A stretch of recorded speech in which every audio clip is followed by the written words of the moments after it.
Welcome to episode 36 of Kiss Meets the Podcast. I'm one of your hosts, Vinny Vincent. And I am that other guy.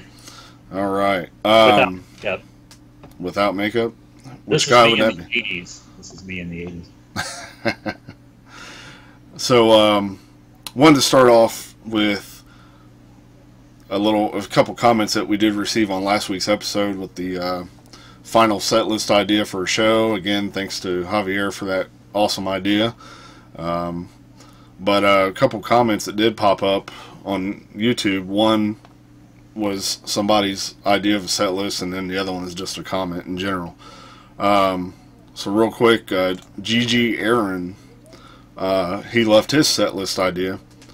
His is Deuce, Let Me Go Rock and Roll All Night, Shout It Out Loud, Baby Driver, Tomorrow and Tonight, Rocket Ride, Move On, Radioactive, Tossin' and Turnin', Rip It Out, Charisma, Talk to Me, I, Down on Your Knees, Killer, Fits Like a Glove, Under the Gun, Any Way You Slice It, No, No, No, You Make Me Rock Hard, Little Caesar, Spit, I Walk Alone, You Wanted the Best, All for the Glory, Out of This World, and then for his finale he has Black Diamond, and then Rock and Roll All Night reprise.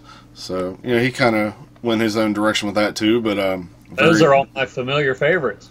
yeah, I mean, those are, they are kind of the go-to songs for the most part. That's a good set list, though. It is a good set list. That's more like I think Kiss would be closer to doing in reality if they ever did that, of course. Yeah, I mean, a lot of those songs I was right on the verge of picking myself, but, I was just trying to mix it up a little bit. And again, it's more your idea of what you would want to hear. So, there is no wrong version of a set list. So thanks, GG Aaron, for putting that out there. That was a really, really cool set list. I did. If you'd ever like to be on the show, yeah, get a hold of us, man. Come on, let's talk some Kiss, buddy. By the way, I did listen to Branton and mine's set list that we came up with last week. I had to sit there and go through them, and I felt like they both flowed fairly well. I felt like it went by really quick, too. It seemed like within no time I was done with the set, which was... We never, and this is sort of, I don't think it would ever happen in reality. Of course, I know we're talking about fantasy set lists anyway, but we never even thought about putting any cover songs in there other than the ones that are on Kiss albums already. And I just wonder, would they have done a Who song or a Zeppelin song? Because they've done that in the past, sort of. Right, like say if someone had picked Lick It Up for a set, would they do that same like they do now? That's a good idea, and I mean, even maybe a later topic idea for us is, a nothing but cover song set list or album idea, something along those lines. So then we had a comment left by Luigi Garcia 64. Kind of not sure what he was getting at with this comment, but it's Kiss compared to the way Plant did his performance in the 70s. Kiss is tuned down to C sharp, makes the songs in a different key, changing feel and edge. And that's all the comment is. I'm not real sure exactly what he was trying to say there, but... Is he saying that that's what it is currently, or is he saying that that's what it should be currently? Well, that's what it is currently. So I know they have Paul's... I hate to keep going on about Paul's voice because it seems like we always mention it, but... I think that he does, for the most part, if his voice is cooperating, he can sing it in a lower register, and obviously his higher register, other than the falsetto that he hits all the time, it's just his singing voice is just gone. Right. So I think it took him a long time to get to the point where it's like, okay, someone had to say something to it, or maybe he finally decided himself. Listen, this is what we need to do. I mean, I think it's too little too late to a certain degree, but... Right, I mean, his high range vocal is definitely gone, but he does still have a good singing voice. you know, if you listen to the acoustic stuff or things like that, he can, you know, still do it pretty well. Or Soul Station. Yeah, I mean, there was a video clip I saw a while back. I think it was his acoustic set that he did on the cruise a year or two ago, whichever one that was. And he pulled out songs like Tonight You Belong to Me and stuff like that. And it was, you know, obviously it didn't sound like the album, but he still did a really good job on singing those. And, you know, that's something that either he could do or Kiss could do. They could just do an acoustic album. Right. Because they re-recorded their songs for a while back to get the rights to them, I'm assuming. Yes. So why not do a greatest hits acoustic album? You know, I would love another acoustic album, or even like another formal acoustic live type of show that could be released as an album, or, you know. And I know we've mentioned this quite a bit too, but I would love to see Kiss do a unmasked, stripped down acoustic like tour. You know. Yeah. To where they could hit some of these small venues that normally they wouldn't, you know, be able to play because of the size. You know, even though I'm sure they would still be packed and you might have to turn some people away, still the idea is there. I would love to see that. But so thanks both of you for your comments, and if either of you or both of you are interested in coming on the show, please get a hold of us. Let us know. We'd love to have you guys on, talk some Kiss. You don't have to be a huge Kiss fan. We don't have to talk about Kiss all the time. I mean, it's just having people on and see their opinions, what they like about music, this and that. You know, that's interesting, I think. Exactly. Like he said, we don't have to sit and talk Kiss the whole time. We just want to get a little bit of your story about Kiss, and we could go on and talk other music the rest of the time. It's, you know, it doesn't have to be predominantly Kiss the whole entire show. So,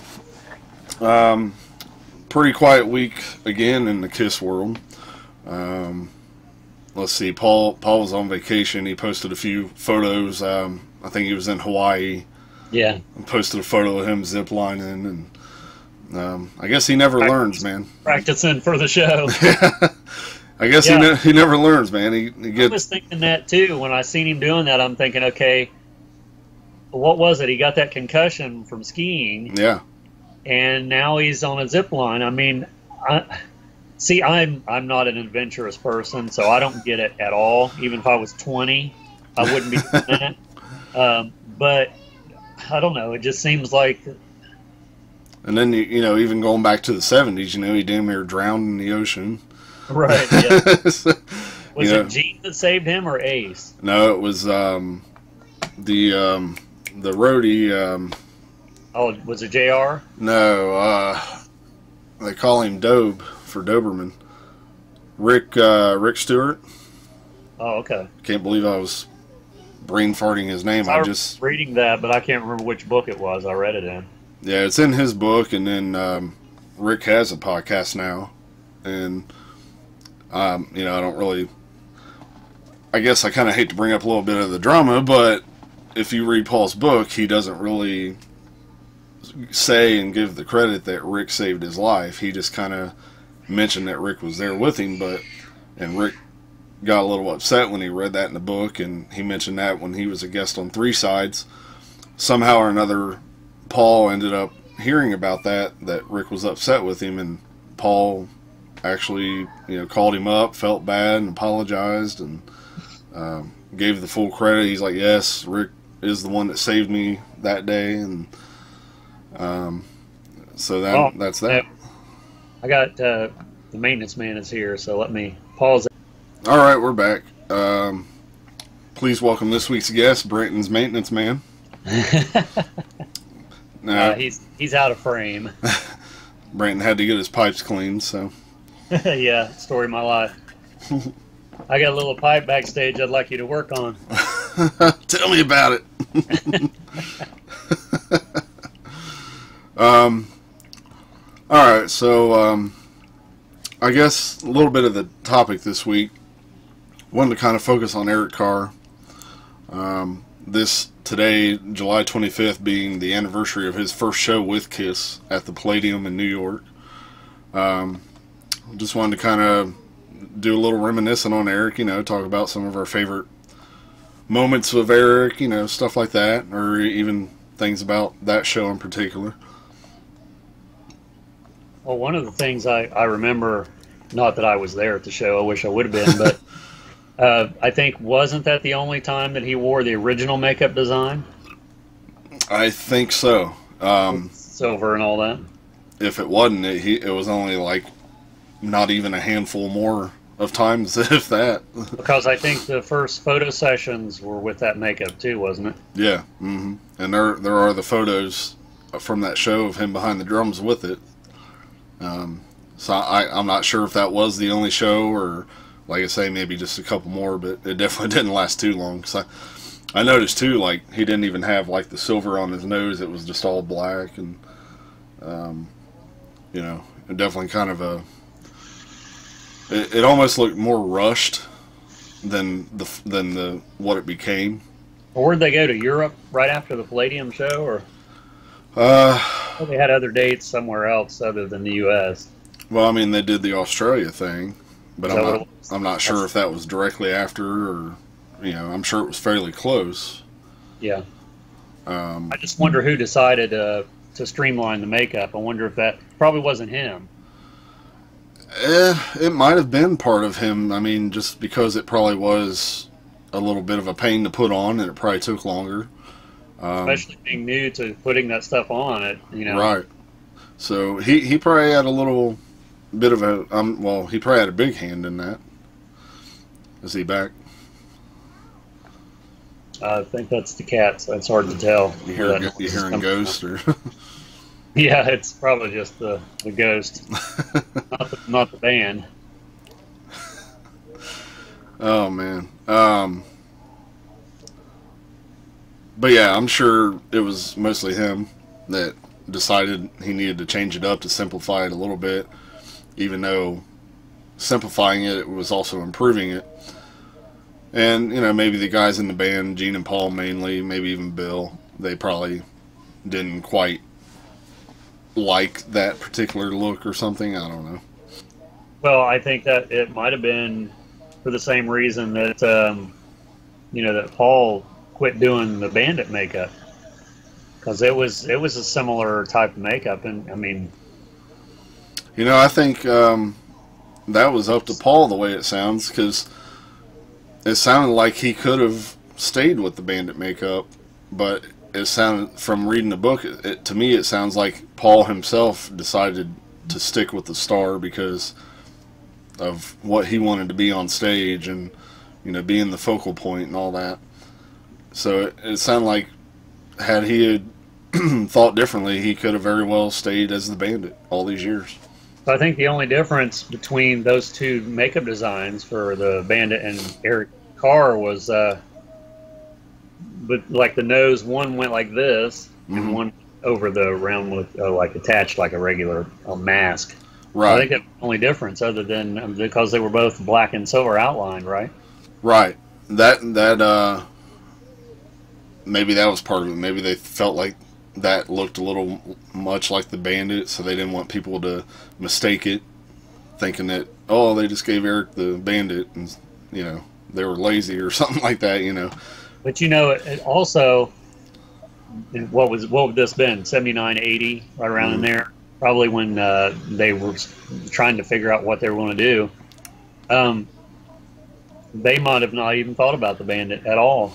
I mean, it might have not. They might not even drew those comparisons like we would, you know. Yeah, it's hard to say. I mean, you know, unfortunately, I wasn't old enough when all this was going on to know how people were reacting when Eric first joined. Like, you know, if they did look at that makeup and maybe they did think, oh, Yeah. they just gave him the Bandit. Oh man, they're lazy. And All I remember was, and see, none of my friends liked Kiss. They liked all this other stuff that was popular, I guess. And I was alone as a Kiss fan, which is pretty much the story of a lot of Kiss fans. And I remember seeing, you know, the Fox, you know, the new Kiss drummer, and Peter Criss is gone, and this and that, and seeing his picture in all these like 16 magazine and all those teen magazines. And I never read anything negative. Of course, I don't think you would have at that point because there wasn't no Facebook. right. So But as far as any talking to anyone that knew, I mean, like I said, none of my friends were Kiss fans. So Yeah, I mean, I wonder what the Kiss fans themselves first thought about it or what they were saying, And again, if you really go back and think, that's how we were finding out news like that was through these magazines and stuff. It wasn't like you just jump online and instantly find something out. You wouldn't find out anything, a month at a time, waiting for that new issue to come out to see a picture or, see an advertisement for an album or something, or sometimes you wouldn't even realize it was out and it just pops up and it's in the store. Yeah, it happened to me with Unmasked. Yeah. I didn't know Unmasked even was existed, and I seen it at I think it was Hills actually. Oh, nice. Yeah, it was on. They had turntables set up, and it was actually on one of the turntables. Huh. And I remember turning it on, and I don't remember if it was hooked to speakers or not, but I remember turning it on and messing with it. And it's like I had never seen that before. It's like, what is this? You started like scratching, doing this little DJ session in the middle of the store, and some hip hop, break dancing and everything. Absolutely. I mean, that happened to me just the other day at the record store. I walked in and I look up and there's a new album from CKY. I'm a big fan of those guys, and I had heard that they were working on a new album. I didn't know it was already out, and I'm like, shit. So I was looking at it and everything. But isn't that the band that Bam? Don't he have a brother or something in that band? Yeah, his brother Jess is the drummer, and but they're a real good band. I mean, the guy has a unique guitar tone, and they you come. Say that's like stoner metal? Is that what you'd say it was? Some people say that.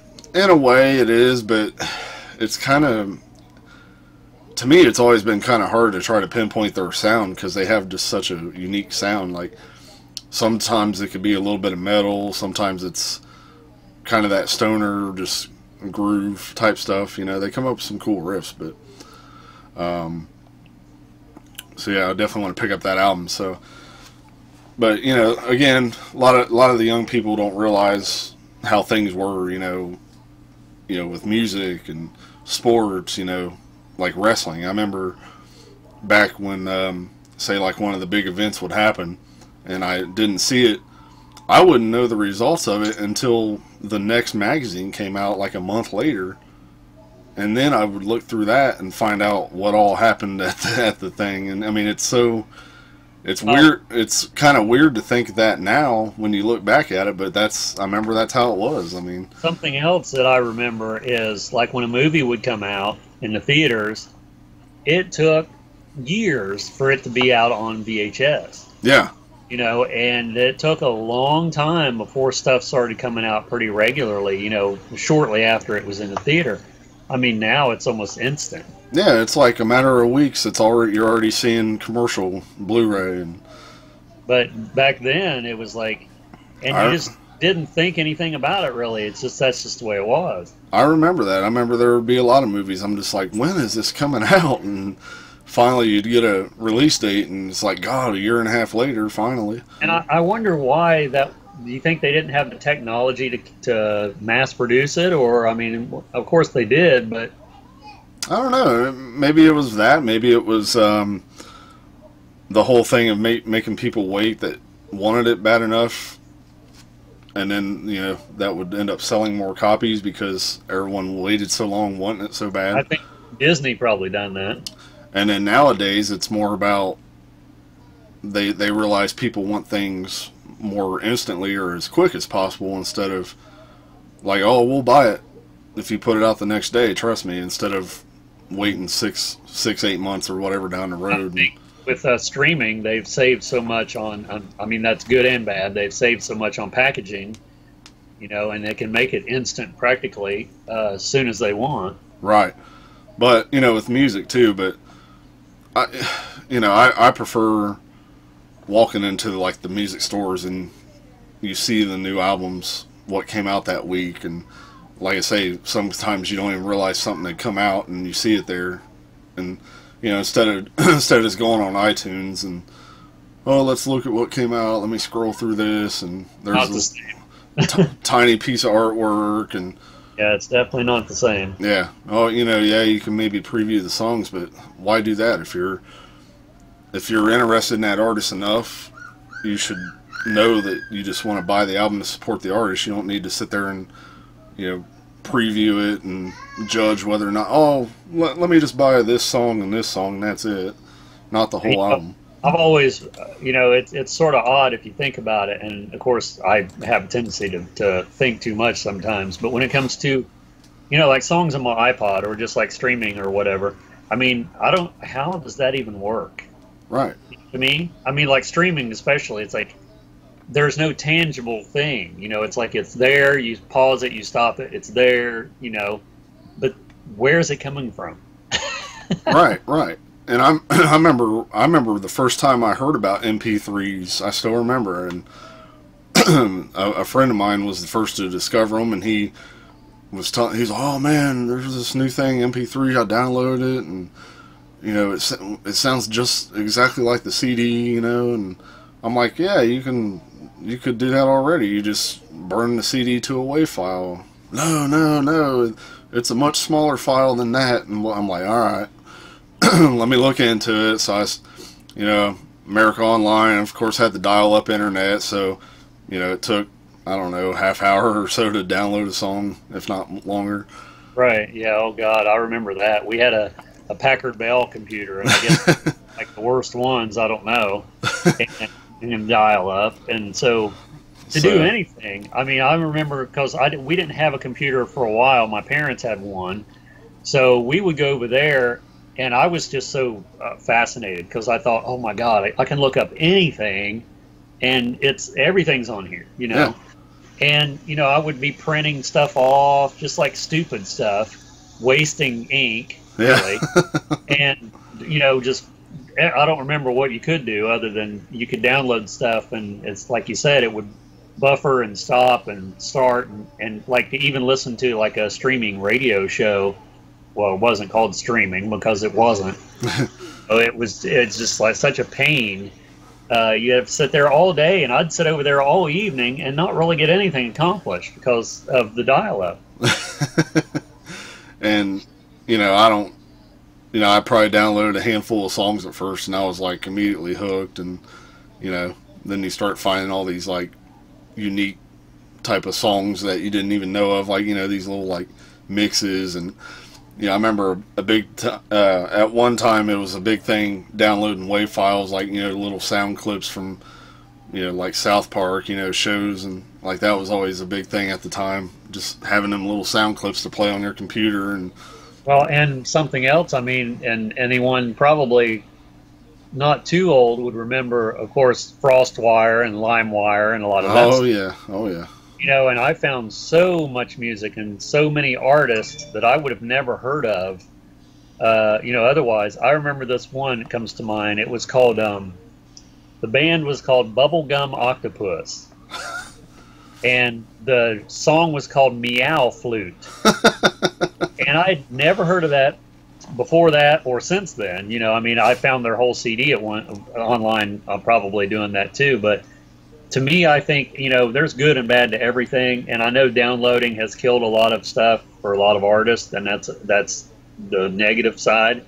But as far as finding, and you can go to YouTube and do the same thing, you know, find artists that you've never heard of because you get suggestions, of course. Yeah. Everybody's familiar with YouTube. I mean, I found tons of bands that's similar to what I'm listening to at the time or watching. The bad thing about LimeWire is, I guess, all of those had viruses on it. So my computer was so full of viruses after downloading, it was just ridiculous. Yeah, like it got to the point where you kind of slowly start learning, like, okay, this certain file you don't want to download, but this one will be okay, because you start to learn about, you know, the number of seeders and things like that. Those were the better files. And well, and the thing that always I thought was sort of unusual, and I still don't know the reasoning for this other than people's stupidity, was, okay, you're downloading, you type in such and such song or artist, and it brings up everything, and then and I'm talking about FrostWire, LimeWire, one of those, and then you click on it, and it's like it's not even the song. Yeah. It's labeled wrong, or it's not even the right group. It's like, how does people put that on there not knowing what they're putting on there? Yeah, you know, that never was understood that. That was always a big issue running Because into that. where did they get it from? If they're the one, someone at first, whoever that someone was, put it on there. They don't know who they're putting on there, the artist or the song. How do they not know that? That's a good idea or good question. I mean, who knows? Like, did that person borrow the CD from a friend and they just assumed that this song is called this by this artist, even though it completely wasn't? And I know I had to go back and rewrite a lot of the stuff, because it wasn't capitalized, it wasn't spelled right, it wasn't spaced right, the song title was probably wrong or abbreviated. Yeah. So I had to go back and retype it the right way before I could, actually burn it to a CD or whatever. Mm-hmm. So that was always a pain. Oh, but, yeah. For music, I mean, I was willing to do anything. But I will say, since we are, live sort of, I mean, I'm still living. I buy vinyl and I buy CDs. So even if I go to YouTube or if I hear the sound clip somewhere, if I like it, I will go buy the actual physical media because that's what I prefer to have anyway. And I think that's what YouTube is good for previewing stuff. I've been at record stores, me and my girlfriend both, and we've listened to an album that we see and we've liked it and we've bought it based on, on that. My cats are killing each other over there. Pussy fight. Yeah, they're going to have to. And believe me, people, he did anything to get music. Anything. Well, no. I had to draw the line somewhere. I just don't know where that line was. Apparently below your waist. It depended on the day of the week. Oh, okay. Or the time of the month. Or the time. Or, if we're talking about like high no or, some, depending on the artist. But yeah, I'm the same way. Like even at concerts, like even recently, like if there's someone playing that I'm not too familiar with, and I sit and listen to them, and if I like them, I head straight up to the merch booth and buy their vinyl or CD, whatever is available, and I want to help support that stuff. And I've said before, it makes me feel good to know that there's still good quality music like that out there that's somewhat new, but obviously it's not getting the attention. But knowing that there's different bands out there that you didn't even know about, regardless what the genre is, it just makes you feel good when you discover that new artist. It's always like you're just adding another notch and layer to your musical taste, pretty much. Well, I've said to a lot of people when I've had conversations about music and what I like and what they like, and my first thought was to say, and I have said this a lot, it's like, I don't like new music. There's nothing new that's any good. All the good music's been made. Well, that's true for the majority, but there is bands out there, the ones that sound the best to me, for the most part. Now, granted, I like everything, but the bands that sound the best to me that's new music is bands that sound like old bands. Yes, yes. A lot of times, if they're influenced by Black Sabbath, they're going to sound like Black Sabbath or whatever. Yes. And all that new music I could listen to all day. So, but when it comes to one of your favorites like Lady Gaga, that's sort of not the same thing. Fuck off. But no, I mean, I feel like a lot of these newer artists I'm getting into are the artists that have that old sound to them. I mean, Sharon Jones and the Dap Kings and North Mississippi All-Stars, Tedeschi Trucks, the Wood Brothers, a lot of stuff like that. It's like they all have that old vintage sound to them that's like, it grabs me, man. It eats me up. I mean, and that's the thing that appeals to people, and I think a lot of those bands are doing it because that's what they like, and it just so happens that there's an audience for that. Yeah, and one of the things I'm a big sucker for that grabs me is acoustic slide guitar, man. The sound of that just is like perfect to me, especially when you hear it live. It catches me. I mean, I'm as big of a fan of Kiss as I am, and metal, things like that. There's this whole other half of me that's really into like the bluesy rock and Allman Brothers, that kind of stuff, Wood Brothers, and that kind of like down home type sound. You know. Have you heard of Chris Stapleton? You know who that is? I've heard of him, but I haven't heard any of his stuff yet. Yeah, I listened to a couple of his songs yesterday, and because I'd seen his CD a lot at the mall, and I hadn't heard anything, so I thought I'm just going to look him up because I kept seeing it everywhere. And it's like, there's a song called Tennessee Whiskey that I listened to, and that's really, it's not really country. It's country influenced, but it's more like bluesy rock type sound. At least that song was. I didn't listen to the whole album. And then that guy that was on The Voice that performed with Kiss, Sundance Head. Mm-hmm. I like his voice a lot. I listened to a lot of this because I don't watch The Voice, but I went back and watched a lot of his songs that he did from the show, you know, at the performances. And he did the Miley Cyrus song, The Climb, and I think he done that better than she does it. Wow. So I'd like to get a CD of his. I don't think it's out yet, but yeah, I've heard of that Stapleton. I need to give him a listen. You know, same with Sturgill Simpson. I started hearing a lot about him, and that's another one. Yeah. And I went out and picked up his first album, and I really enjoy it. And I know he's got a new one out, or a newer one, and I haven't picked it up yet, but I definitely want to get around to getting it at some point.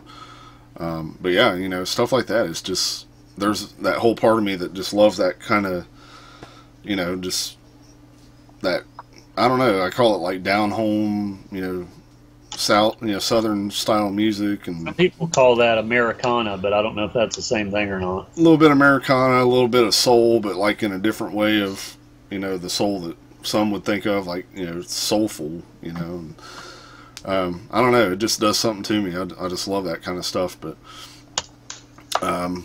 see, we don't always have to talk about Kiss 100%. Well, there's, you know, when you like all kinds of music, and when you're a record collector, you're bound to have more than just Kiss records. I mean, and even if you started out exclusively just collecting Kiss, now I know a guy, one of the guys I went to school with, his friend, all he listened to was AC/DC, nothing else. He didn't want nothing else. Didn't matter if it was a similar type band, or he would just, and I don't know about now because that's been years and years ago, but I couldn't imagine, you know, as much as I like Kiss, I couldn't imagine just listening to Kiss and nothing else. There is times where I'll get on a kick and with a lot of stuff, and Kiss included, and just listen to that. But, right. And, you know, there's people on YouTube that, I won't say the channel name, but people that are like that with the Beatles. It's like nothing but Beatles. Everything, every video is Beatles, Beatles, Beatles. When they film themselves going to like a flea market or a record store, it's straight to the Beatles section. You'll see them flip through other stuff, and there'll be like some really good stuff, and they just flip by, especially if it's Kiss or something like that. It's always Beatles, Beatles, Beatles. It's like, okay, like, I'm a big Beatles fan too, but my God, you gotta quit being so closed-minded to that type of stuff. And well, you know. Yeah, and it's also, you know, of course, I think we're both, you know, not just limited to records either, because if it was just records, I wouldn't. I mean, this room, if I was just Kiss, this room wouldn't have all these records in it, and if exactly. it was just records, I wouldn't have another room full of other stuff. So, right. You know, I have a case that sits here next to the computer that's where my Kiss records are, and that's probably that would probably take up like one cube in these IKEA shelves. Is probably all it is with the Kiss records. But yeah, everything else, it's all different stuff. I mean, and you have more Kiss records than I do because you have a lot of bootlegs that I don't have. So oh, yeah, I mean, I actually just sold my Taiwan copy of Destroyer. I just sold that off, and I forgot to mention that to you because I stuck some of our stickers in the package with that. So a little bit of promotion there. Hey, there's no such thing as bad publicity. Yep, and like they say, all it takes is one person to spread it on to another person, and so on and so on. And speaking of which, I think I'm going to go ahead and see if I can patent this. Oh, and before I forget, I noticed our Facebook page is at 100 likes now, so thank you all very much for getting us there. As Ace Frehley would say. Ah! So, you know, let's keep it going, man. You know, we're kind of slowly starting to make a little bit of a mark and gaining some more listeners. So, you know, keep on putting our name out there and liking the page, subscribing to the YouTubes, all that stuff. So, the tweeter, all that. The tweeter, Woofer, and the tweeter. Oh, So you know, I just had a random thought. If Kiss did Celebrity Family Feud, who would the other team be? probably the past members of Kiss. Yeah, current Kiss versus past Kiss. Let's see. So current Kiss, we know who that is, but past Kiss, would that be Ace and Peter and Bruce, and then maybe you could throw in like, Eric Singer can be on both teams.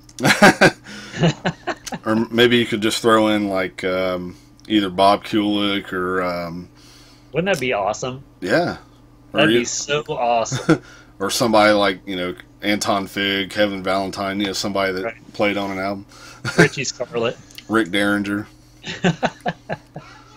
We haven't heard that in a while. Would be awesome though. Would be some. I mean, you imagine some of the questions, how the answers they'd be. Because I love that show. I mean, and then what's the dude that hosts it? I never can think of his name. The one that hosts it now is Steve Harvey. Yeah, Steve Harvey. Yeah, that'd be great. Yep. Yeah, he's funny. He's got like 20 shows going. It's like Gene being on Who Wants to Be a Millionaire. Right.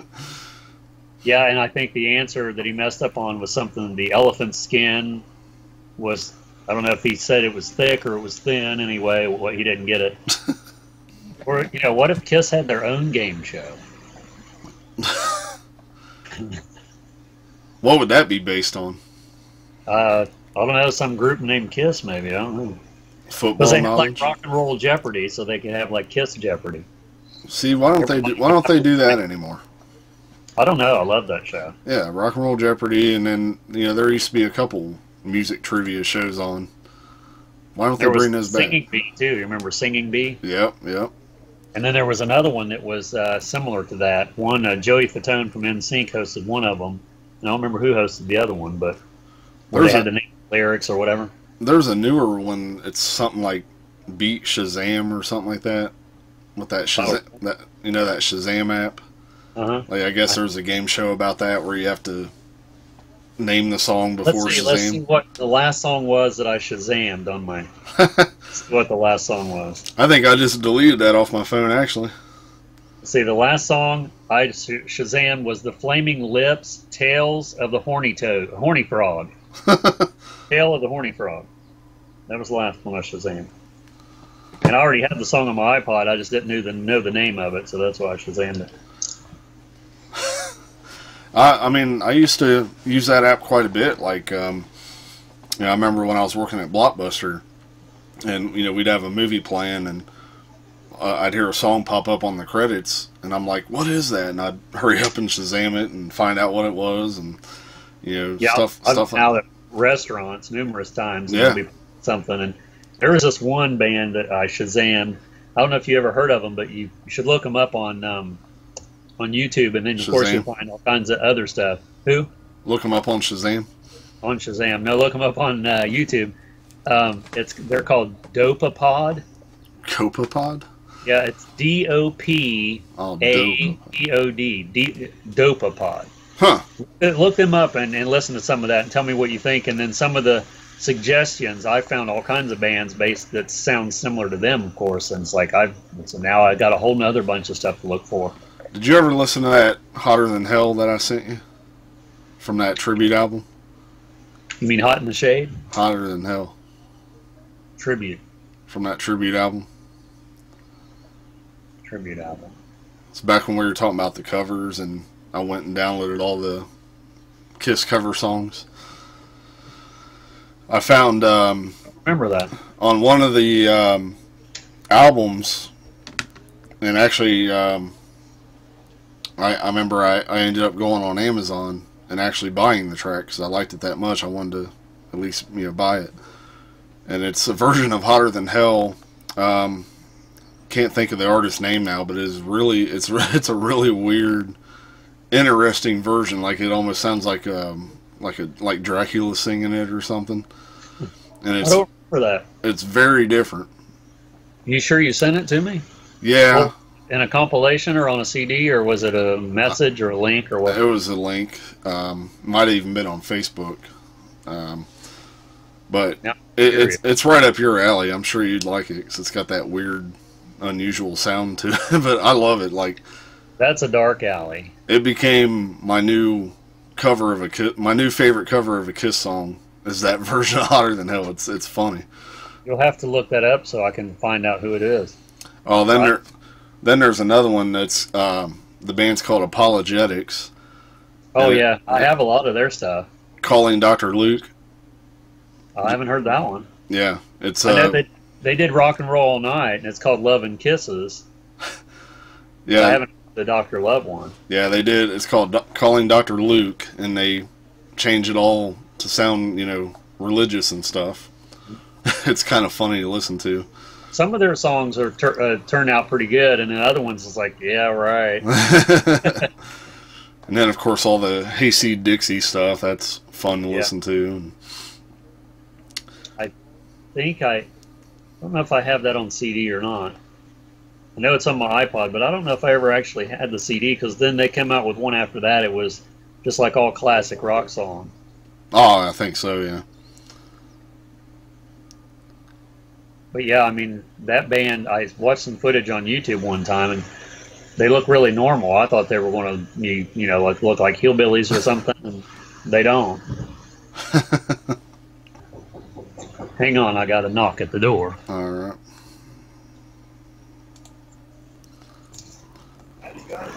I have no idea where this episode's going, people. I apologize. So, our this is our new base of the show. We're going to talk about Biebs. Kiss meets the Boobcast. Yeah, I thought you were talking about Justin Bieber. Biebs. Well, so after, because Paul's on vacation, so shortly after that, is that their next show? Or is it the Kiss Cruise? They have shows before that, right? What was I know last week we mentioned it. August. Supposed to have all this memorized, man. I'm not the one that has Parkinson's or Alzheimer's like you. No, I have, yeah. It's all the time. Heimers. All the time Heimers.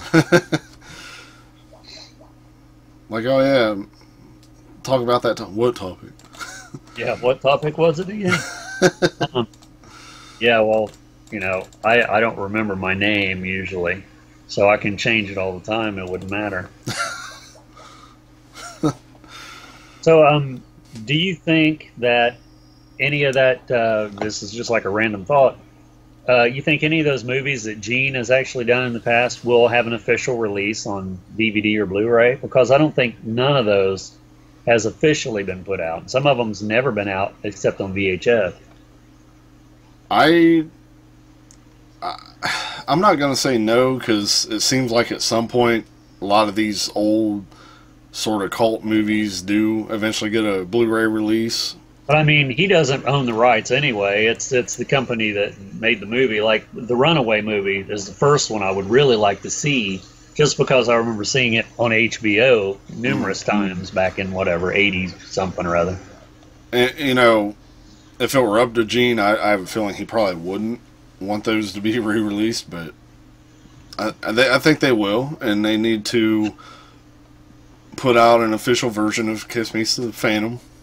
Well, that Trick or Treat movie has been put out, but it wasn't. I guess it was pulled off the shelf. Kiss had it pulled. You can still run across the used copy once in a while at places, but I guess that I don't know how that originally got out. Well, they did announce Gene's movie venture studio thing that he partnered up with WWE Studios. They're releasing a movie very soon, if it's not already out. I saw the preview for that. And then what was that other one he did? It was either right before that one or right after, and I can't remember the name of it. Because I know he did that episode on HBO of, was it The Hitchhiker? Oh, did he? Where he played a drug guy.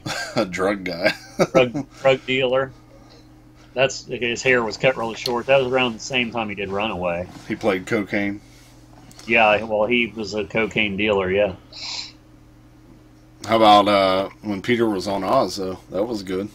Yeah, I remember that. And all four members was on that other show. They were in incognito. They were in costumes, not Kiss costumes, but remember, I think Ace was a cop, and he had a pillow in his shirt to make him look heavy. You remember that show? It wasn't Oz. It was around the same time they did that Halloween thing for Mad TV. It was right around that time. 90s. What was that? Was it?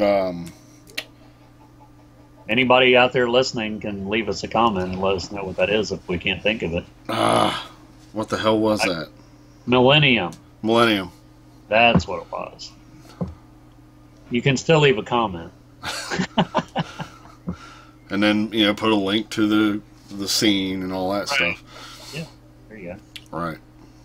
Link it. Hey, we're just flying off the cuff here, man. This is our train wreck episode. Cuffing it and stuff. So, what member of Kiss would have been a great character on Dukes of Hazzard, and what character would they have played? Vinnie Vincent. Daisy Duke.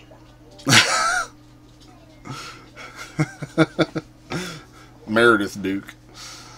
Yeah, well, I guess that'd be a good way to start the season out, wouldn't it? And why do I think that Doc McGee would make a good Boss Hogg? I could see that for sure. I could even see him driving, riding in the Cadillac and with the white suit. I could see that. Who'd be the cop? What was the cop's name? Roscoe. Roscoe and Enos. Well, that'd be Ace and Peter. Roscoe P. Coltrane. Yeah, that'd be funny. I'd love to see that. What would it be called? Not the Dukes of Hazzard, but it'd be something New York, something of New York. I don't know. That don't sound right. It'd have to be something southern. The Dukes of the Park. Yes, the Dukes of the Park. Well, it looks like them boys, Gene and Paul, done got themselves into another predicament. Let's see if they can get themselves out of this. Yes, that kiss. Weird doggy. We're in hot pursuit of that kiss. Hot pursuit. I used to watch that show all the time, and I did too. Would that come out in like late 70s when it first started? I think so. And I thought it was unusual because that was one of the few shows that I liked that was an hour show. Like Dallas or some of that other stuff. I used to watch that and A-Team all the time. The A-Team was good. Speaking of the A-Team, yesterday I was on YouTube, and I guess Mr. T made an album called Mr. T's Commandments. And there's music videos from that album with him singing on there. Or trying his best to sing. You need to look that up. I ran across it accidentally. It's like, oh my God. If I find one, I'm putting it in this show right now. There's like one on there where he's talking about his mom. It says, "Don't talk about your mom." And oh yeah, he's obsessed with his mom. Yeah, that was so good. And I couldn't believe there was music videos for it. It's great. Yeah, I'm gonna include that in this episode if I find one. Well, what did I do with that book? I must have put it up. I have a book. It's celebrity, like albums that celebrities have put out. Oh my God! And it's in one of those books, and I thought, well, I'll never find that. I'll type Mr. T sings in there, and sure enough, there's all kinds of stuff came up. It's like, oh God. That's what YouTube is for. That is true. There's literally just about anything you can think of at this point is on there now. Yeah, and a very important thing that I'm actually glad is they're finally officially uploading Prince videos. Prince has his own YouTube channel, not Prince himself, but it's called Prince. And there's 14 music videos up so far, and every few days they upload 2 or 3 more. The first ones to go up was all the singles from Purple Rain that had live footage or videos. Now they're going into all of the other albums, and there's videos on there that I never even knew existed. Wow. So yeah, check that out, because obviously none of that's been available before. When Prince was alive, that would have never happened. Right. And I noticed they've been reissuing the records now. And I noticed there's been a lot of Prince tribute bands popping up all of a sudden. And the Revolution has got back together, and I don't know if they're currently on tour, but I know they had scheduled a tour and did some dates so far. See, and that's got to just be so subpar. I'm sorry, but I haven't watched any footage of that because I don't know if I want to or not. I mean, obviously, for one thing, they're making the money and getting the people in there based off of Prince. And it's just obviously not going to be anywhere close to the same type of show without Prince. Right. Yeah. And, a lot of these people are older, and I'm not saying that matters as far as them being good or not. But, yeah, as far as the premise of it,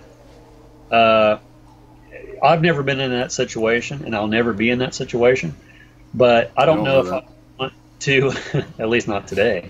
I don't know if I would really want to do that, like you were saying, because you sort of feel like you're exploiting more than tribute. Well, I think it comes down, and this might sound harsh, but one or two or however many of them were probably hard up for money, and they were like, bingo, this is the best opportunity to get out and make some money. Get out of this rut that we're in, Possible. Go out and play those songs, and you're going to fill up a auditorium doing that, and however much money you're making from it. I mean, hell, they're doing that with Elvis. I mean, right. They got this thing coming up where it's just like an orchestra playing in front of a video screen of Elvis, and it'll probably damn near sell out.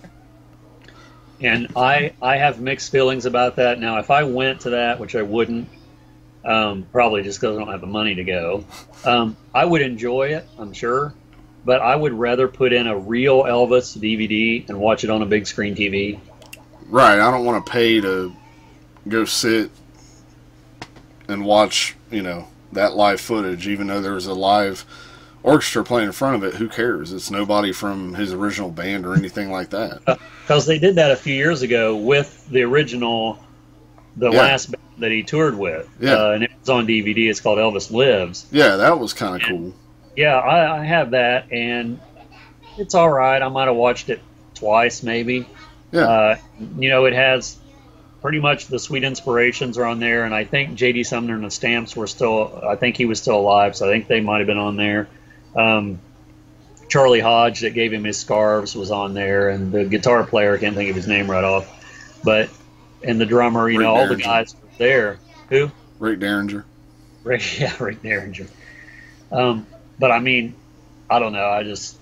Yeah, that DVD was a little more special because of being the original guys, and you kind of felt a little bit of that, they'd glance up at the screen, and you could tell they were just reminiscing, like it was yesterday on the stage with him, and that. I have sort of, and people out there probably know what I'm talking about that are fans of Elvis. It seems like that the Beatles, you mentioned the Beatles earlier, are like... I mentioned Rick Derringer earlier, too. That's true, you did. I think he was in the Beatles. But, like the Beatles, they have a younger audience. All the young kids and teenagers, and it makes me sound old when I say that, because I am. They get into the Beatles and they're buying Beatles, but you don't hear about that with Elvis. No one. I think Elvis's fan base has pretty much stopped with the old fans to a certain degree. He's just not selling records anymore. I know they're trying to keep his name alive by doing some of this stuff, which I understand that, but I don't think it's working. Well, there is a smaller percentage of kids out there that are sort of trying to bring back that whole 50s rockabilly style, things like that, but it's obviously not anywhere near as big as the Beatles fan base when it comes to the kids and whatnot. So yeah, we don't hear about it enough, but there is still a big chunk of young kids, teenagers that are really into Elvis, and Do you think it's a drug-related thing? Drug-related thing with what, the Beatles? Yeah, well, like with the Beatles being psychedelic in their later years, to me, and I'm not on drugs, although people would think that I am. I prefer their later stuff, the more psychedelic, if you want to call it. To me, it's more interesting than their early stuff. Elvis, for example, his early stuff is more interesting, like the rockabilly stuff. His later stuff is just like, I mean, I like all of it, but I kind of lean more towards that later stuff too. But really, I like it all.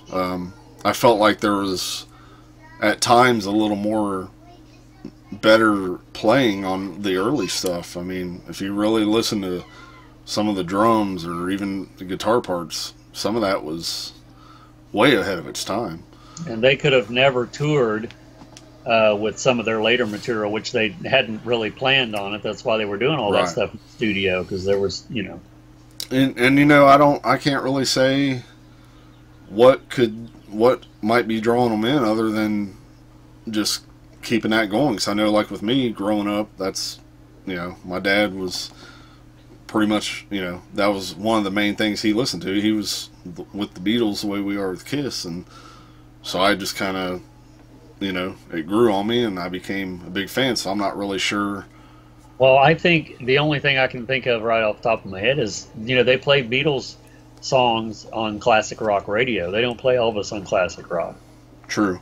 Because it's really not classic rock. Even his, I mean, Jailhouse Rock is like one of the rockinest songs he has, and that's not on classic rock radio because it's too early of a time period, I think, to fit into that. Right, they'll play it on oldies radio, or I think there was an Elvis Sirius channel, but other than that, yeah, I mean, so like with, you know, I don't know what if it's just that same type of thing that draws a lot of these kids in, is their parents listen to it and it just catches on, or maybe there is something to do with the drug-related psychedelic thing, because some of these, you know, you always got that bunch of kids when they get to that certain age that they're just discovering the grungy or the psychedelic stuff. So then, well, like Pink Floyd is a prime example. You know, when I was in high school, I didn't like Pink Floyd. Yeah. And there was other kids that, oh my God, Pink Floyd, and it's like I don't even know what they sound like because I had no interest. Now they're like one of the best, you know, bands from that period. Yeah. But a lot of people would consider them a drug band, and I think that Dark Side of the Moon, or a lot of their material really, is, whether it's drug influenced or not, based on who you're talking to, I think it appeals to people because of the psychedelic type of thing. Same thing as the later Beatles, and I don't know, maybe some Zeppelin, the Doors, whatever it is, you know, because it's sort of that, I don't know how to describe it, 70s sound, I guess. Yeah, I mean, 60s. I mean, I'll admit I like a lot of Pink Floyd, but I never, like, rarely ever feel like putting on a Pink Floyd record or song, you know, versus something else, because to me that stuff's all just more laid back, and, you know, it's kind of got its own little, you know, feeling and mood to it, and I'm usually not in that mood. So. When you burn incense, does it change your mood for the music you listen to, or does that matter? It never really changes it, but it kind of enhances it sometimes, depending on what I'm listening to. It kind of fits. Sometimes it fits with what I'm listening to. Sometimes it doesn't. So I'm curious, and I don't have any of this, but if I need to get some, have you ever burned any of that cannabis incense? No, I haven't. Maybe that's what we need. Hey, man, welcome to Kiss Me's podcast. Dude, what's that on your shoulder, man? Pink Floyd meets the podcast. What's that? See Emily podcast or something like that? Oh, yeah, there you go. Dark side of the podcast. Well, how about you? Does it change your mood for music or when you're listening to it? Well, I sort of, because, you know, where I'm at currently is where all my records are. And when I listen to, I know, right? Well, believe me, if this was some of them, I'd be in trouble. But I when I listen to records or when I'm down here, I always have incense burning because it's like a ritual thing for me. Um, so I think I'm so used to it that I feel like it has to be there um, for atmosphere, I guess. I don't know what else it would be, Yeah. but there is, if you look up, there's a chart online that each type of incense makes you feel a certain way. Huh. Like patchouli, for example, is like a calming type of incense, and that's like one of my favorite ones because I love to be calm. So, Yeah. But I'm not a big fan of that scent. yeah, well, you either love it or hate it because people associate that with hippies. Yeah. I've tried it before, and I don't know. I kind of don't like it. And, for me, I didn't know there was all that much deep into it about each scent and all this and that. But, when I go to a booth to buy some, whatever smells catch me and the type of scents I like, that's what I grab. And I'll buy So, more of if, one than the other sometimes. if I ask you about a specific, like a name of a specific incense, could you tell me who sells it or who doesn't sell it, or if you bought it before, if you've smelled it, or what it is? I mean, I could tell you like one of my favorites right now, what it's called, What's that? Egyptian musk. Yeah, I've heard of that one. I don't know if I bought that one or not. I might have. I don't remember. I like that one a lot. And the ones I was just burning, I just burnt the last one, but I had bought quite a few of them. I couldn't tell you what it was called. I was starting to write down all the names on the bags as I went, but then I started getting so many, I was just like, forget it. Yeah, well, some of them gives me a headache. So those are the ones that I don't buy again, whatever they are. Because I just, as soon as I light it, it burns for just a few minutes, and it's like my head's pounding. I got to put it out. Wow. But most of them don't affect me. Nag Champa, I always burn because Yeah. that one affect me in that way. Some of the stronger. Yeah. I don't know if it's because there are some's cheaper and some's hand dipped and some's better this and better that. I don't know enough about it, but I'm looking for Lotus is the one I'm looking for, and I can't find it anywhere. I want to say at Trader's World they have it, that booth that has a Yeah. bunch of incense. That's where I'm going to look next because I don't know if I've looked there for it or not. Because I want to burn, Matt Sands on the Psychedelic Experience. Why do you want to burn him? On one of their episodes, they burned Dragon's Blood and Lotus together. Hmm. 'Cause that creates a whole different thing when you burn two different kinds together. And there's a whole chart about that too. And I wanted to get some Lotus because you can find Dragon's Blood anywhere, Yeah. and I can't find it. So Or check Foy's too. They might have it. yeah, I need to look there too. I haven't. I wasn't looking for Lotus when I was there the last time. So Yeah, because sometimes I just buy my stuff at Foy's because they got a pretty good variety. But like the one at Trader's World, they have a huge variety, and I just go. My nose is always like stuffed up and weird by the time I leave there because I'm sniffing so many of them. yeah, tell the truth. All right, I cut them up and snort them. Damn it! Is that what you want? The truth finally comes out, Damn it! or goes in rather. But yeah, I that's kind of interesting though. But I'll have to look some of that stuff up now. Oh, and to go back to Kiss, they had their own incense back. There you go, and it smelled like shit. I never did smell that. It wasn't that this picture from the Psycho Circus. It was around that time, that photo session with that Peter and Ace. They had quite a few. There was like, one with each member had their own pack. One had, I think, the Psycho Circus like artwork on it. They had quite a few different ones. And I wonder if those are collectible or if you could still buy those. Because I would be curious as to smell those. I don't know. I thought they smelled like shit. They were Maybe that was the intention. kind of cheap smelling. Well, I used to have the cologne. I bought the Kiss cologne. Oh, did you? The one for men, to me, it smelled really spicy smelling. Have you gotten the Kiss lip balms that are out? No, I have no desire to get those. Or the air guitar Strings, yeah. strings. Oh, man. But the incense, I know everybody, there was AC/DC incense and Bob Marley incense, and it's like, Yeah. really? I mean, come on. I mean, all it is regular type of scent just with that artwork on it is why they would sell it for a little more than normal. And there's really nothing special about it. Well, this was a real smorgasbord of an episode. Maybe a train wreck to some, but maybe interesting to others. Like, we just winging it, going off the cuff this week. Going off the cuff this week. Preparing for some much better topics, so keep an eye out on that. Again, interested in coming on the show. Anyone and everyone is what I was trying to say is welcome. Anyone and anyone, and also anyone. And everyone, along with anyone. They can both be on at the same time. So leave a comment, give us a message on Facebook, something if you want to come on. We're flexible. And if you want to send us stuff, you can hold of Eli, and he'll give you all the information you need to send us all kinds of good stuff. Oh, yeah. We like free CDs and music and anything you want to send. Well, speaking of free, we do still have a good amount of our stickers left, both variety. So get a hold of us for those too. We'll throw them in an envelope and send them out to you. We'll send them on out, just like ZZ Top, just like it. All right, so we're gonna end this thing and